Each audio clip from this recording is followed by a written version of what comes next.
Гол мөрний урсц бүрэлдэх их усны санбухын газрын хамгаалалтын бүс ойн сан газарт ашигт малтмалд ашиглах хайхыг хориглох тухай хуулинд улсын хурлын нэр бүхий гишүүд нэмэлт өөрчлөлт оруулахаар хуулийн төсөл өргөн барьсан.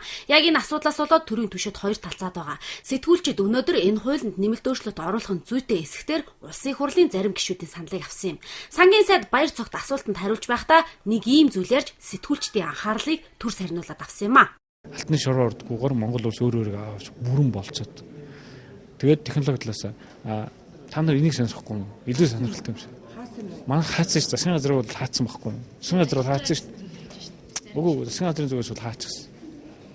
Та нар эднийг аваад чинь сонирхолтой юм шиг. Сайдын заасан чигт иргэн харуул нэг ийм дүр зураг өгсөн юм а.